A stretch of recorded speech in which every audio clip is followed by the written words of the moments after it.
Hello, everyone, and welcome back to Let's Take Five, the podcast where we pick a cinema legend and take five of their films to showcase their excellence and range. My name is Austin Luker. My name is Ray Martindale. And this is part one of our Pixar Five, which I'm very excited about. We are going to be covering the films Toy Story, The Incredibles, WALL-E, Up, and Inside Out. And we're going to start with Toy Story, the film that changed it all, this 1995 first completely computer-animated film. It launched the careers of Pixar and really changed animation forever. And also made one of the greatest film trilogies for this moment, because Toy Story 4 is coming out in a few years. It's going to ruin everything. I hope not. But also we thought that for 2 and 3, so... Yeah. Toy Story. This is the story of a group of toys who are owned by Andy, a young boy. The lead toy of the group is a cowboy named Woody, voiced by Tom Hanks. He is the leader of the group of people like Slinky Dog, Mr. Potato Head, Bo Peep, and Rex. And they Don't forget the piggy bank. Oh, Ham. Ham's great. And what Woody... about Mr. Spell? No, and the Etch-a-Sketch. And the Army Man. Thank you. Yes. You're missing out. You're missing important characters. Of course. It's funny because they all are memorable characters in our mind. Yeah. The binoculars, the RC, of course. RC, yeah. But Woody's confidence as Andy's favorite toy becomes threatened when he is confronted with a brand new toy to the room, a Buzz Lightyear, a spaceman action figure that has karate chops and a little laser beam and a helmet. He's the cool toy, but also, unlike all the other toys, he thinks he's the actual Buzz Lightyear, this space ranger who has to stop Zurg and other stuff. It is a buddy movie. It's a complicated movie many times, and it's masterful. I love this movie. Yeah. I'm sucked in this movie from the get-go. Okay? Mm-hmm. 2 reasons why. One is, I'm sure I'm the only one that ever had this. I had this idea for a movie when I was like 4. Oh, yeah? Yeah. Now, I'm sure everyone thought about this, but I had often considered what if because I had a lot of action figures when I was a kid. I always wondered what they did when I wasn't around. Uh-huh. I did think about that. So I'm being kind of facetious about having the story, but it was something that I had thought about before when it by the time the movie came out. As an adult, one of the things I like about the movie is that I don't think I truly appreciated it so much when I was a kid was just the societal things that they do. Woody's essentially the mayor of Toy Story Town because he's Andy's favorite toy. Yeah. But they have PTO meetings. And that was something that's really cool. There's a really hilarious scene whenever they're addressing everything on the docket, and as the mayor or the presider over the PTO, Woody says, I think that Tuesday's plastic corrosion awareness meeting, we want to thank Mr. Spell for putting that on for us. And then everyone, claps their hands. It's really, really, really funny. That really draws me in as well. And that's where they introduced, because Toy Story, I love almost every Pixar film, and partly because they create a world and there's just so many brilliant details to the world that when they say it loud, you go, oh, of course. Mm-hmm. And recognizing what would be the anxieties of a toy, in that meeting he brings up how we're moving soon, their anxiety is getting left behind, so everyone needs to have a moving buddy. Mm-hmm. It's oh, of course. And that's actually a constant thing that I keep bringing up. A lost toy is one of the saddest things you can be, because then you're just completely gone. Yeah, you're garbage. You have no role in life anymore. And there's just so many brilliant things about that. I never had thought of the idea of birthdays being a source of anxiety for toys, because now there's new competition. Mm-hmm. Having them all do the amazing army sequences where they can spy on what new gifts he's getting. And also, I love how they keep insulting the kids who are there, bed sheets. Who brought that kid? Yeah. Yeah, that's right. Someone brings Andy bed sheets as a gift. Yeah, no, it is interesting. like how that sort of stuff sort of snowballs. Like, you know, you come up with this world, and you have okay, so there are toys that when you're out of the room, they come alive. Well, that's not enough. So that's the foundation. How do we build up from there? Yeah. And then they're literally going to say, instead of, you know, it's sophisticated enough to be like, okay, what would be what life as a toy would be like, you know, and like and that's stuff that only really Pixar has really sort of found a mastery for that, of taking the mundane and sort of breathing life into it in ways that no one else has really ever imagined. And that's where I see a lot of the success of their brain trust. There's, like, typically in movies, if you see more than a couple names on the screenplay list, that's trouble. Yes. But in this, you have 4 people with the original story. John Lasseter, who's the head of Pixar and the director of this film. Pete Docter, who will go on to direct Monsters, Inc. and Up and Inside Out. Andrew Stanton, who will go on to direct Finding Nemo and WALL-E, and co-direct a couple films. And Joe Raft, who's a constant animator and voice actor, who I believe died a handful of years ago. He was, I believe I'm getting this correct, he was the caterpillar in A Bug's Life. A very German voice for some reason. But the actual people credited with the screenplay is Joss Whedon, the guy who created Firefly and Buffy the Vampire Slayer, Andrew Stanton, Joe Cohen, not that Joe Cohen, and Alex Sokoloff. That's crazy. You basically have 7 men working on this thing, and the cool thing about Pixar is that still you have these people, John Lasseter, Andrew Stanton, Pete Docter, there pitching ideas. It bounces back and forth. They truly work on a story for the first year or so of production, just kind of getting the world right, getting the characters right, and then they go towards animation. And I think that's how so many things work in this movie, because my favorite great ideas is when they go to the Chuck E. Cheese place, and there's the claw machine for these little aliens. It's incredible. And that these little aliens worship the claw like a god, because that's the only world they know in a very Plato existence. He has been chosen. Yes. He must go.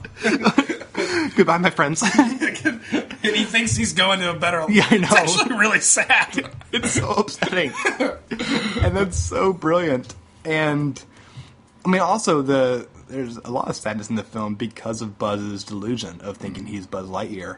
The scene that gets me every time in this movie is when he basically has his confrontation with reality when he sees a TV commercial for Buzz Lightyear toys, and he recognizes that he's not just a small man on a large planet. Yeah. And he had this amazing song by Randy Newman, and even though the lyrics start to say, "No, I believe I can fly," and he climbs up to the rail and tries to fly out the window and just falls and breaks his arm off. It is heartbreaking, and the look of complete confidence and then just fear as he's just falling from the air. That's sort of been what I think made this better than the sequels, was Buzz Lightyear. Buzz Lightyear never reaches the heights in the other films like he does in this film. No, this is really Buzz's biggest shining. Yeah, and that Woody always has something to do because he's always the leader. Yeah. And Buzz is now sort of been reduced to sort of the Robin to his Batman, and in some cases not even that anymore. But in that first film, the arc with Buzz grounds the movie in ways that we can relate to as children and adults. Yeah. Because it's not just the fact for a child. It could be the fact that Buzz realizes he's a toy, and that's sad. For an adult, it's sort of the loss of youth and the inevitableness of almost like mortality at that point. When I was a kid, I believed I could do something or become something, and now I'm not that thing. Yeah. And it's a reality that we all confront one day, and Buzz does it in his own toy life. Yeah. There is things that I like about Buzz in the second film, because second film I like quite a bit because it's such an effective mirror of this film. It is Woody who is the one who was kind of taken out of the room, and he's the one suffering the delusions of what his life should be. He's embracing his old character, and now it's up to Buzz to save him. And even kind of the great parallels of their rescue in the two films, where this one has the amazing cinematic moment of them using the rocket, a spaceman device, to get back to the thing. Mm-hmm. In the second one, they are riding the horse, a cowboy symbol, to get back.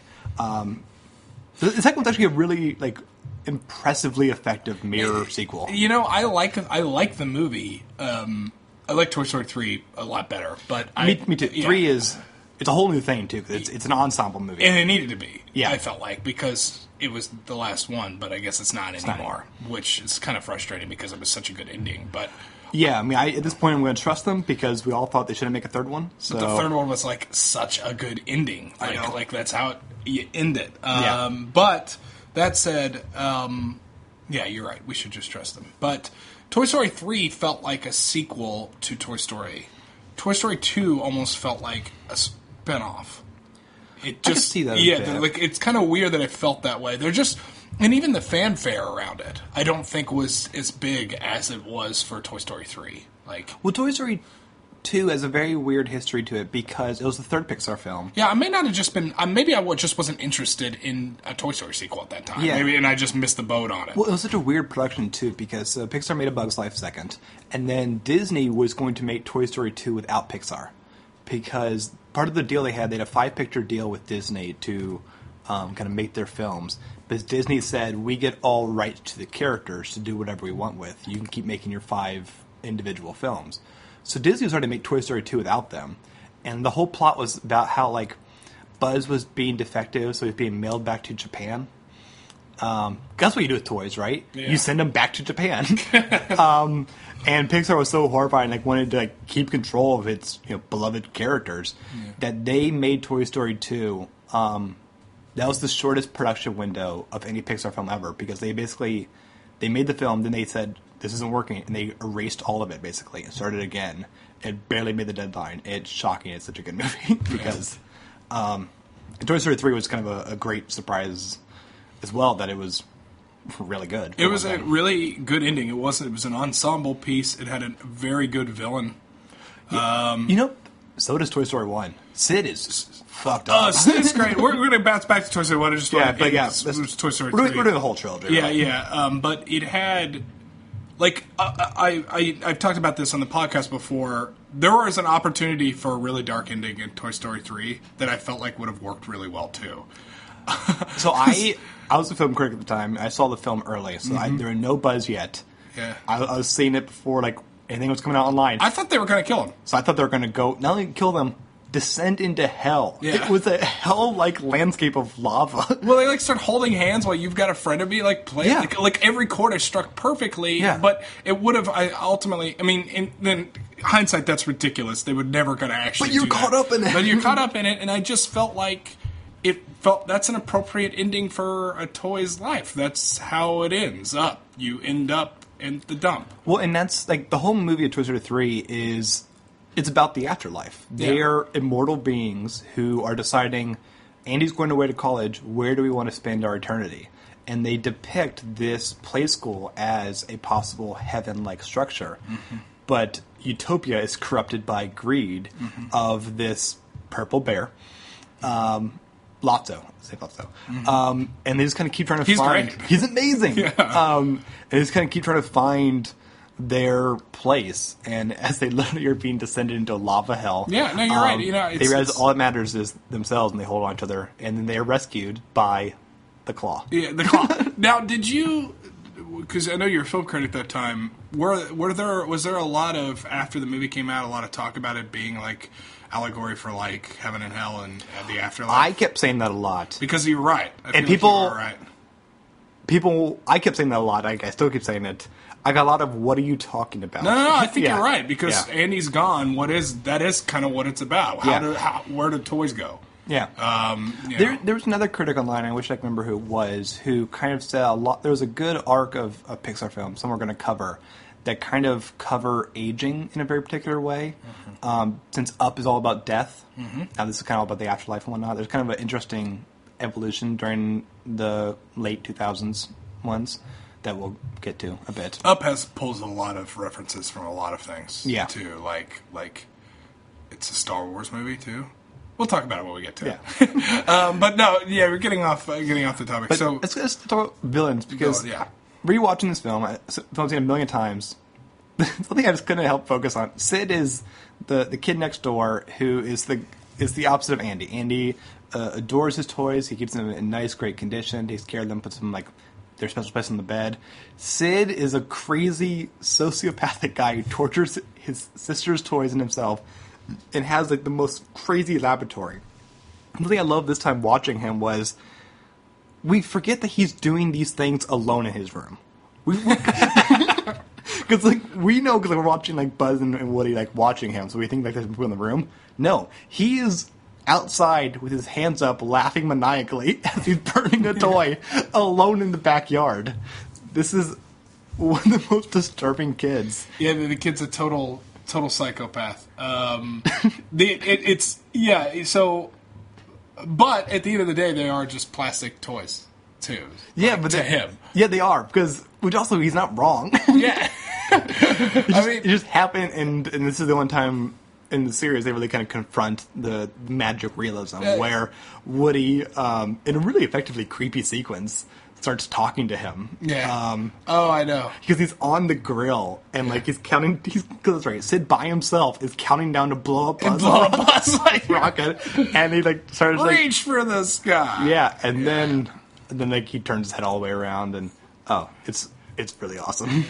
Yeah, that part is. And then so play nice is the last thing he says, yeah. And then they're moving, so they all have to catch the van. So you have the conquering of the villain, and then you have still a denouement, which results in a part where all the toys gather in a successful escape sequence where you get to see all of them sort of do their magic. You got RC, you got a lot of character based stuff with Mr. Potato Head and all that other stuff. It works. It all works really well. What's so amazing about this movie is that, especially in the first half, Woody and really Mr. Potato Head are very mean and grumpy characters. Mm-hmm. But it's all built out of insecurity, and everyone knows that. Yeah, so Woody's not a great guy in the first one. No, he isn't. Yeah. And in fact, this is now legendary. They kept getting so many notes from Disney, especially Jeffrey Katzenberg, the villain of Good Art, that they kept getting all the notes, and he became so unlikable when they screened their dailies, whatever, that it was so unpleasant that they almost canceled the entire production. And Katzenberg said, "How did this happen?" They go, "It's not their movie anymore." And they're allowed to go take 2 weeks, go to a cabin, all of them, basically fix the story.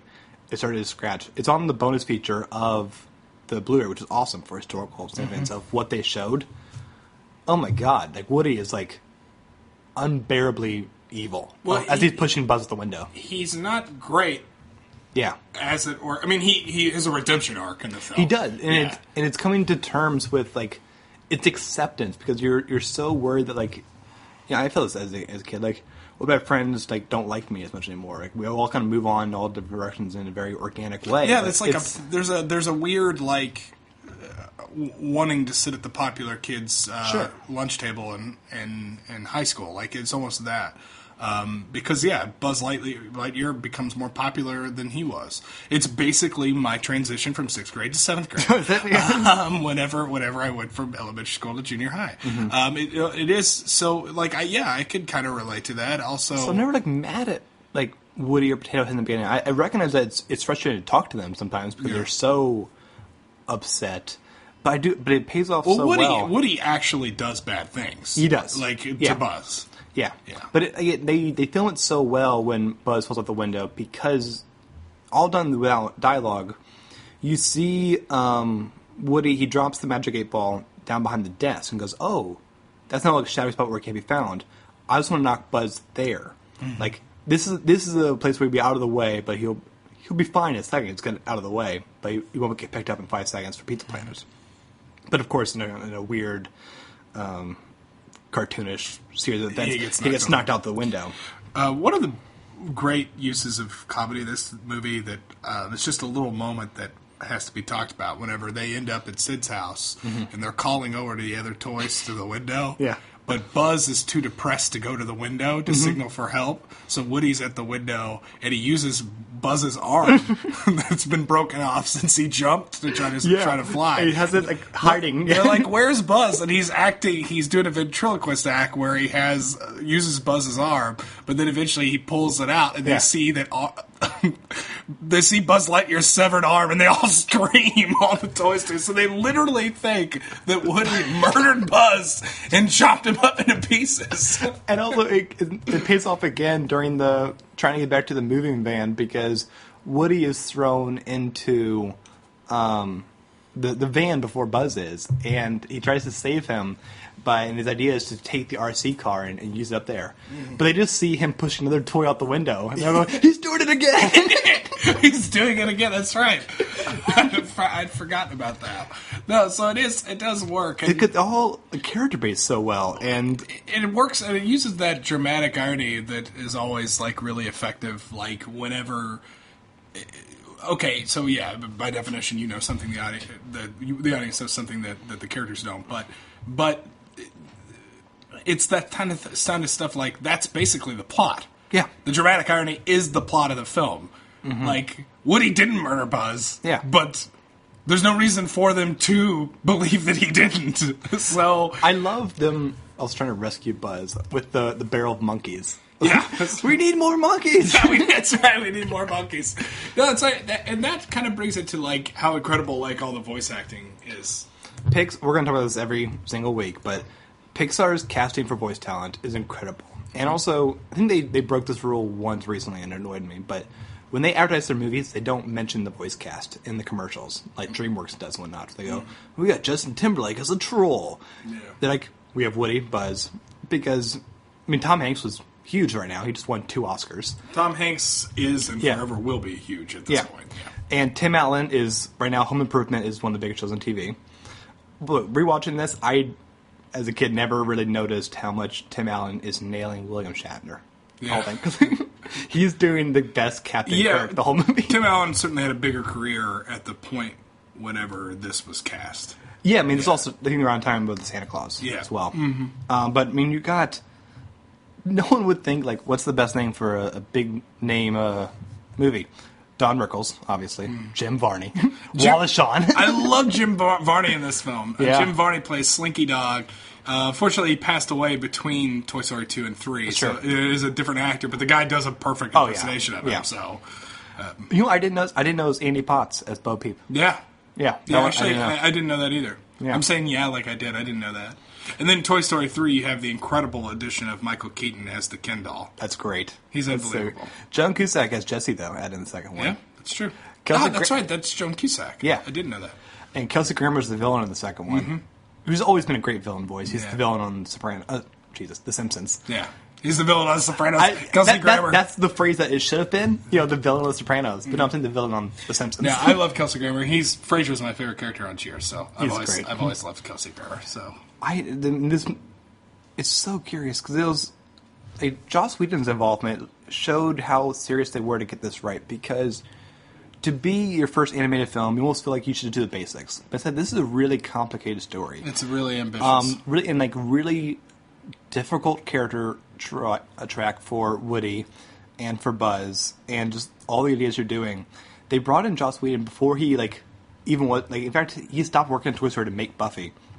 But they just kind of knew him as a guy who would keep selling spec scripts. Like, we need a screenwriter here to help teach us structure. Yeah, there's another... we got a billion ideas. There's another thing, too, about all that, is that, you factor in, you got to nail the script, You have to, there's so much you have to nail here, because this movie was going to be a game changer. If it's a good movie, holy crap. These things just seem to work out. Mm-hmm. Like Snow White and the Seven Dwarfs. You needed...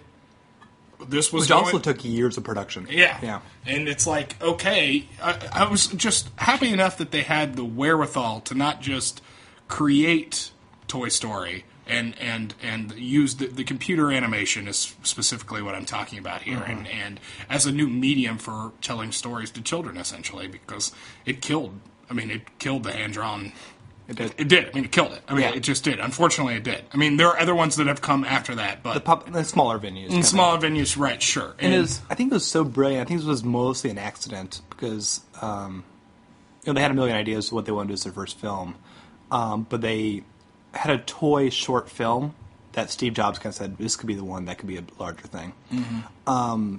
None of those toys are in this one, but the brilliance of the animation. I mean, this is the first film, so I did see some lacking animation. Like all the cars look like identical cars. Yeah. There's nothing outside and whatnot, but the toys, you can tell the plastic ones so well. You can tell which ones are like the rigid dinosaur ones. Good idea of the texture and they like Mr. Potato Head looks like Mr. Potato Head. Like these are all different types of plastic between them all, and that always looked amazing. And I'm sure Disney loved that it was a story based around toys because guess what? Ka-ching.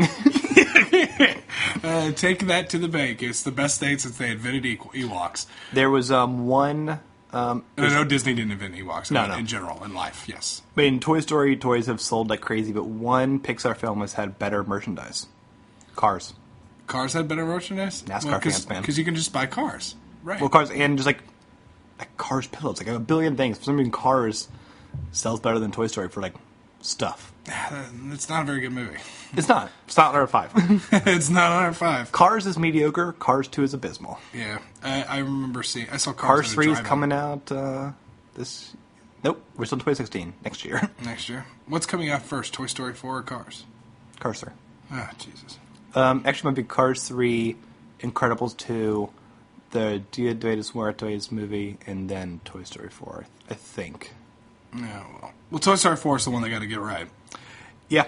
Well, so this is curious because they've said only a little bit about it. It's not written by the same people. It's written by Rashida Jones and her writing partner, who I didn't like the romantic comedy they made, but they just made a great episode of Black Mirror. Rashida Jones did it with a different person, but hopefulness. But they said it's not going to be about the relationship between toys and its owner, like the first 3 were. This is a romantic comedy between Woody and Bo Peep. So I think it is smart to shift focus. You have to. Yeah. Because they ended that story. Yeah. They literally ended it. So that gives me some hope. That pitch doesn't, excite me, but... And Bo Peep? Yeah. Yeah, because Jesse ends up with Buzz, right? Yeah. Yeah. Because, Woody and Jesse are basically sisters. Yeah. Yeah. Well, it's a good movie. It's a real good movie. It's a good one to open up on. I love it. It's also just so brilliantly made. Every shot, the camera. I know it's not a real camera, but it goes so long between takes. It will zoom in the weird directions, almost like a Scorsese film sometimes. And and it's just so creative in its humor. Just think about little things like the Pizza Planet, how everything works there, and they go in with the trash. Yeah, they go in with the trash, and when Buzz talks, he's flipping open the Big Mac burger box. Well, I love also when he was trying to convince him to go to Pizza Planet because it's a rocket, and he sees this pickup truck with the delivery guy, and he says, because Woody trying to maintain the cover of Toys in the Real World, said we should go in the back in the cargo bay, Buzz, and he goes, no, it's not safe there. I'm going to the cockpit. And he jumps up to the front seat, but luckily there's all this stuff in between the front seats and the jar to see. He just buckles himself in. Yeah, but Woody had made the wrong choice. And then Woody, the one flaw in the movie this time was there's almost too much physical comedy of Woody having everything fall on him. Yeah. And Woody in the back of the truck just has every sinsingle tool crush him, and everything in Sid's rooms crushes him, and it's a bit easy. Well, I didn't like Vertigo. You don't like Toy Story, so... I like just 1% of Toy Story. Still a 99% amazing film. Oh, so why don't you? Let's get Why out don't of you here. take us out of here? It's getting late. This is the last episode of 2016. Last episode of 2016. We started the podcast this year, and now we're leaving the year. It's big. Happy to share these moments with all the listeners out there, wherever you are. Happy New Year to you, and many happy returns. Absolutely. And as we go into the next year, you can email us at letstake5@thearttomorrow.com. You can follow us on Twitter at the Immortals Pod. You can leave a comment at thearttomorrow.com, where you can comment on this thread or any other thread of any of our past 5 episodes. We'd love to hear your thoughts on Toy Story. How did you first see it? What new things have you discovered? While you're there, also you can check out other podcasts like Ad Absurdum and The Immortals. Yesterday in the Immortals, we covered The Last Picture Show. That good young Jeff Bridges movie, Peter Bartonovich. Yeah. Where we find you, Eric? Constant Diversion's my YouTube channel. Check me out. And we'll be back next Friday with The Incredibles. All right, well, let's sign it off. I'm Eric Martindale. I'm Austin Luger. We'll Bye, catch everyone. you next time. Bye-bye. I'm lost. Andy is gone. They're going to move from their house in 2 days, and it's all your fault. My fault? If you hadn't pushed me out of the window in the first place. Oh, yeah. Well, if you hadn't shown up your stupid little cardboard spaceship and taken away everything that was important to me. Don't talk to me about importance. Because of you, the security of this entire universe is in jeopardy. What? What are you talking about? Right now, poised at the edge of the galaxy, Emperor Zurg has been secretly building a weapon with the destructive capacity to annihilate an entire planet.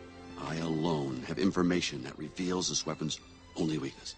And you, my friend, are responsible for delaying my rendezvous with Star Command. You are a toy! You weren't the real Buzz Lightyear. You're an action figure. You are a child's plaything. You are a sad, strange little man, and you have my pity. Farewell.